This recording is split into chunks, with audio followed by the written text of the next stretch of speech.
You're watching Soul Care 360 with Tim and Carlene Ingram.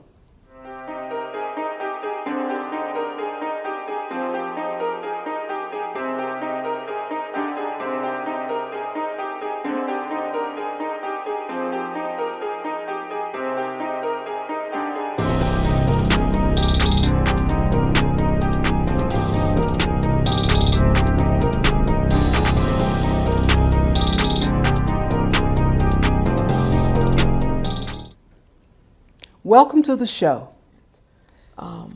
You okay? Mm-hmm. You okay to go on? Yes, I'm good. Okay, good. That one was a little hard, but I definitely understood. One of the things that we have to do is we have to take ownership for our part in anything. We have to take ownership. That's a part of healing. It didn't matter that I was working or in school trying to make a better life for them. It did not negate the fact that she felt abandoned and alone. And not all the time I was working and going to school. I was going through my thing as well. And some of those times I was partying. And I have to deal with, and you have to remember that we grew up in the church. I was the church girl, saved, sanctified, filled with the Holy Ghost. And so when I graduated from high school and went to college, I saw a whole nother life. And so, yes, I was going to college. Yes, I was working, sometimes two jobs, all those things. But I was also partying, trying to figure out who I was in that process. And in doing so, I left you in a dangerous place, an unsafe place, I will say. And I've had to deal with that, and we've had conversations about it. And I thank God for forgiveness, and I thank God for reconciliation, because it really is a beautiful thing. You want to go on to another word? Is there anything else you would like to say regarding that?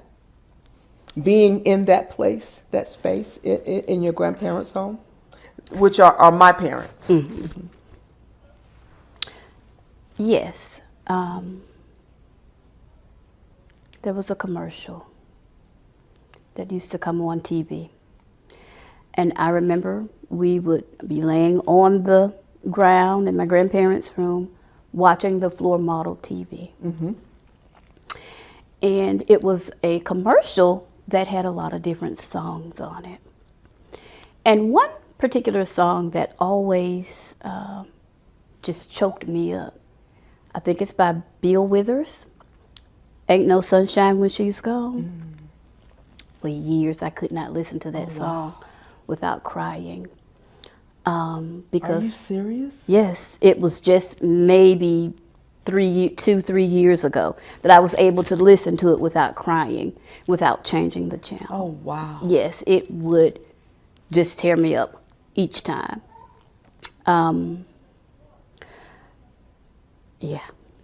But even as a child, even though I knew you told us and Grandma told us that you were in school, a part of me always said, she's in school, but not all the time. Correct.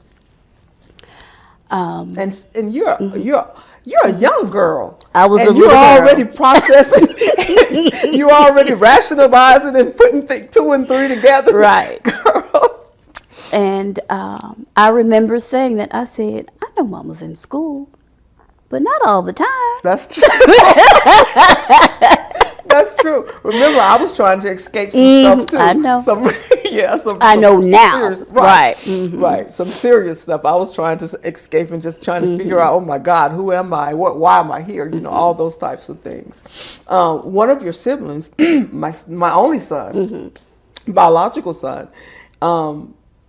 when he told me this, and even my baby daughter, when when they told me that they would go in my closet, smell my clothes, right, it broke my heart. That was so, it's so poignant that You guys needed and wanted me that Right. much.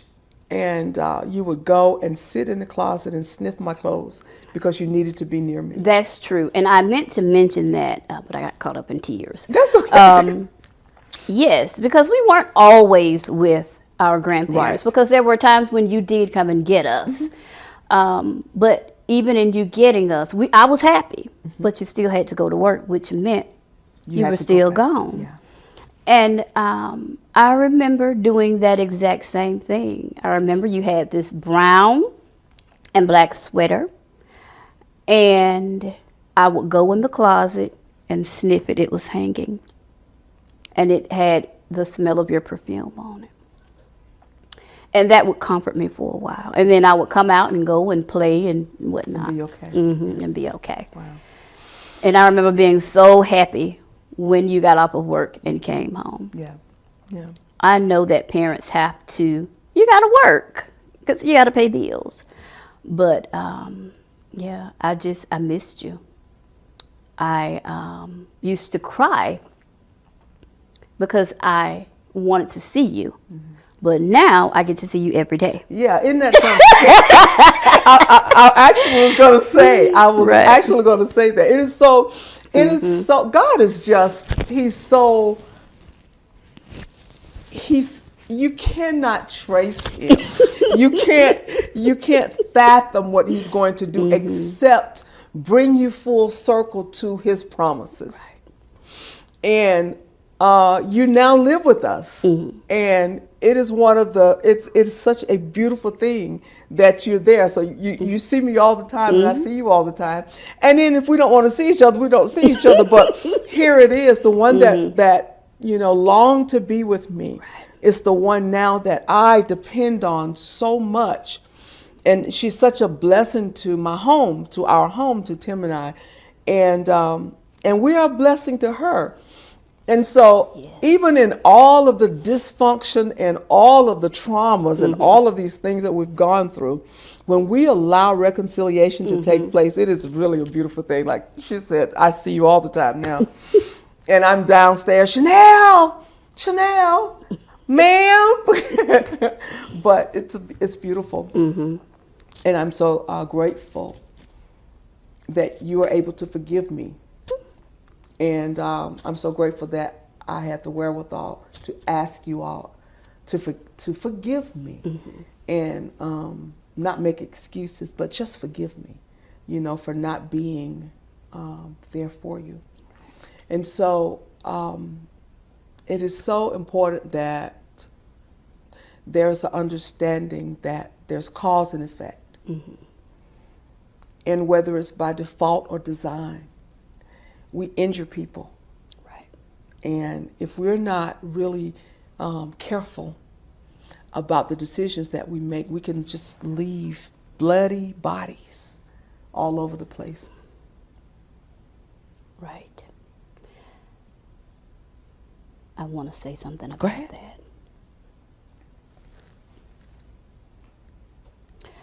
My disobedience in dealing with the different men that God was clearly telling me to leave alone, it not only affected me, but it affected their lives, and particularly one person.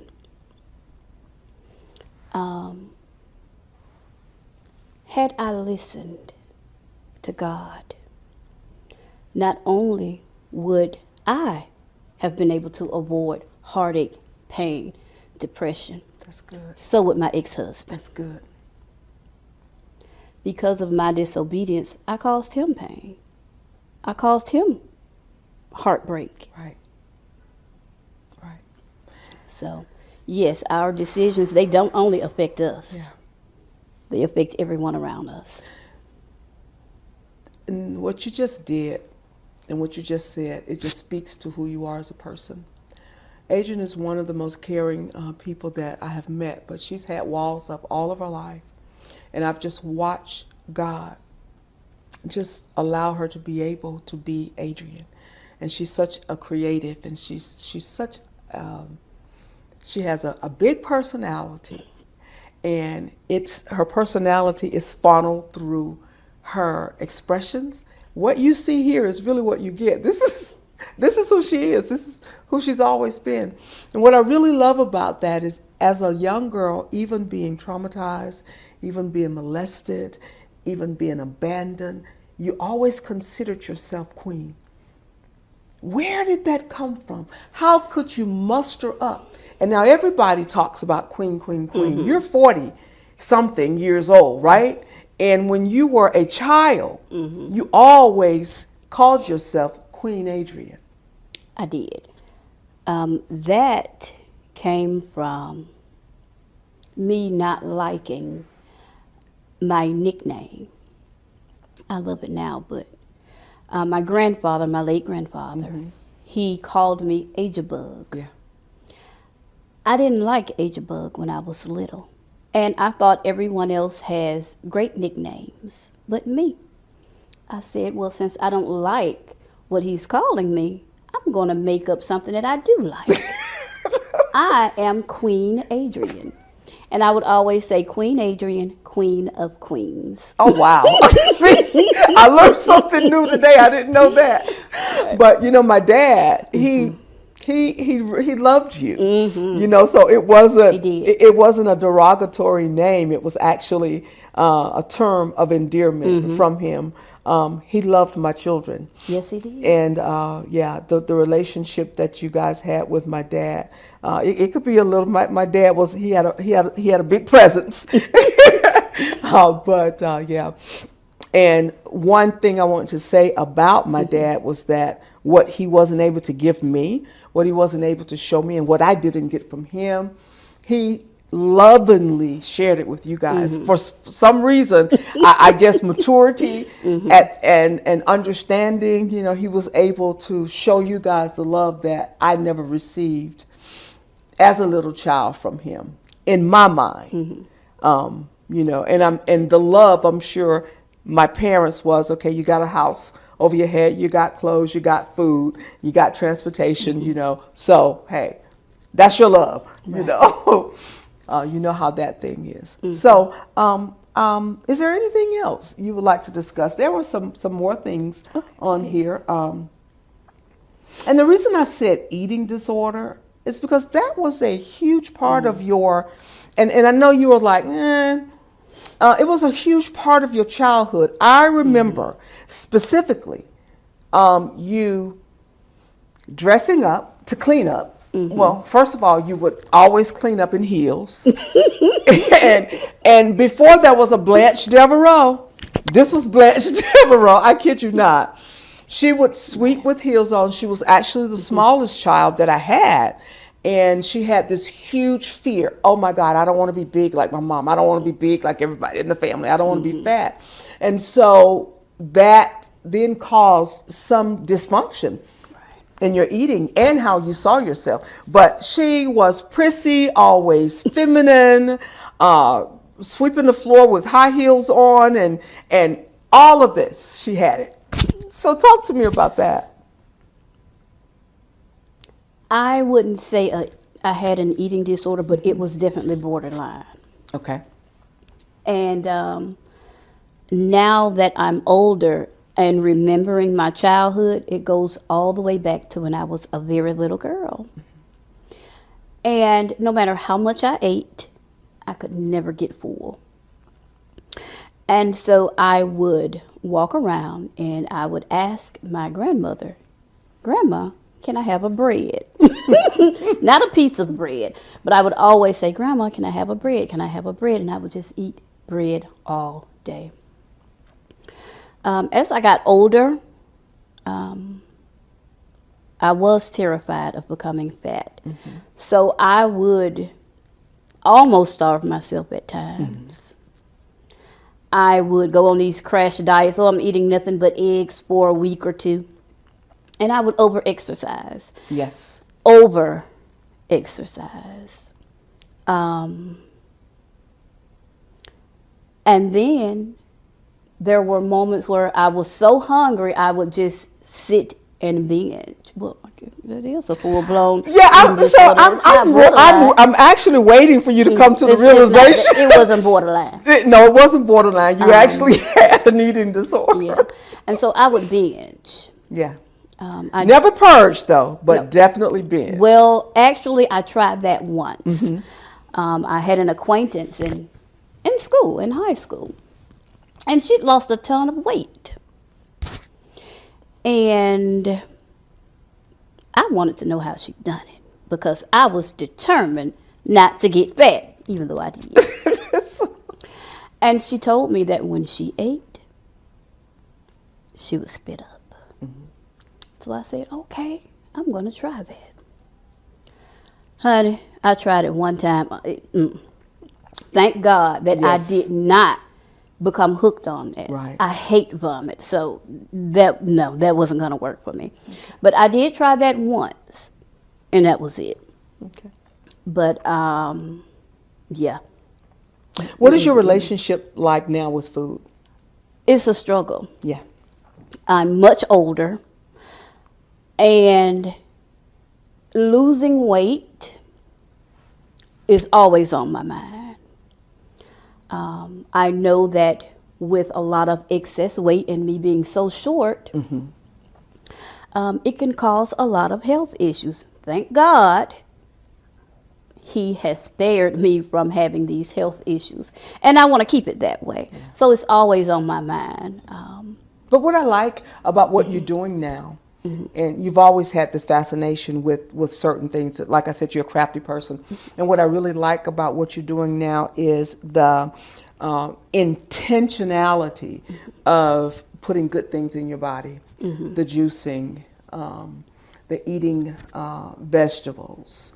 You have made, like I said, intentional decisions to do better, to be better, to allow yourself some grace.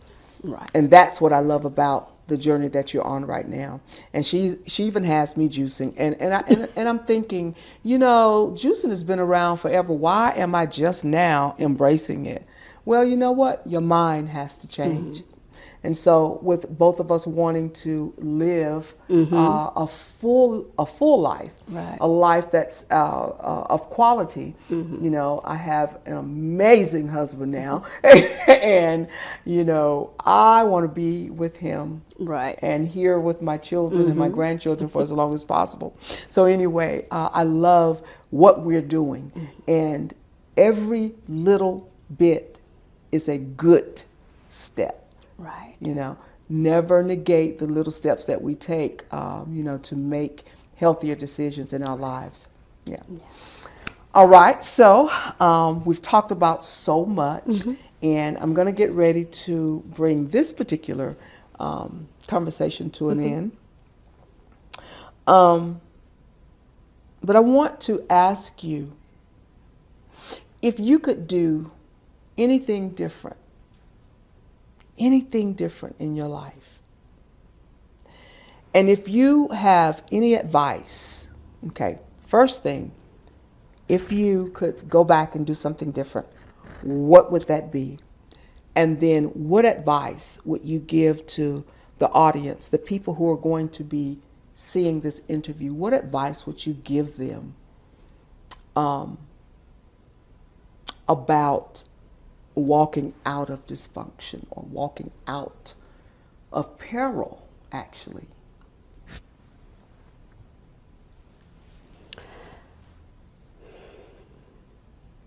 I would say forgive. Forgiveness doesn't mean you have to go and sit and break bread with the people that have caused you emotional, mental, physical harm. You don't have to go and entertain them, but choose to forgive them, because when you hold that stuff in, it's eating you up. And holding in unforgiveness and hatred, it causes all sorts of issues in the body, with the heart, with the stomach, all sorts of issues. And was there, what was it, one thing that I would change? No. Yeah. What, if you could go back. So you gave the advice. So your advice is to forgive. Forgive others, but forgive yourself too. Okay. Forgive yourself. Embrace who you are. Don't change who you are to try to fit in. Be you. Everybody is not going to understand you. That's true. And that's fine. You have your tribe. They have theirs. Love yourself. Take care of your body. Take care of your body.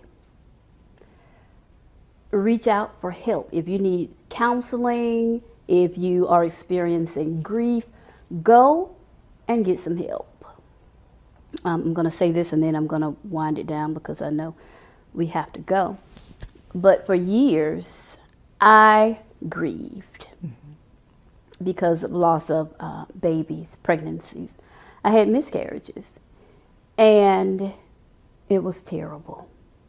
I was depressed. Once I began to talk to someone and open up and express what it was that I was feeling, and I began to go to God about it, there was a turnaround that began to happen. Yeah, I didn't put the miscarriages on there.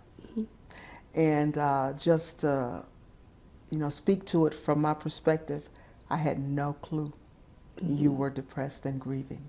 Oh, yeah. Over it. Years. Your sister had to bring it to my awareness that you were grieving. How old would your twins be? 13. 13. Yeah, 13. For years, I only mentioned one baby. And I would only acknowledge the first one because of how I lost the second baby.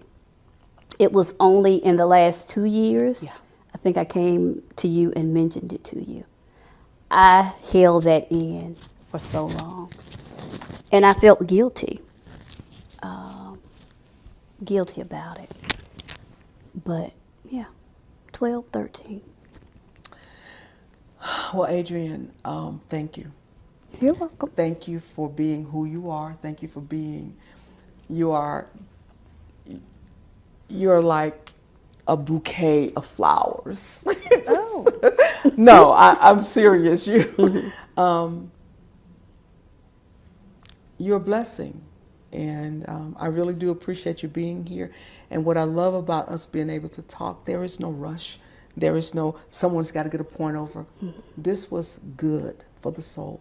It was good to be able to have a conversation. And it was good for the people who will see this to understand and to know that you can reconcile. You can forgive, and you can live in peace, with those you may have harmed at some point.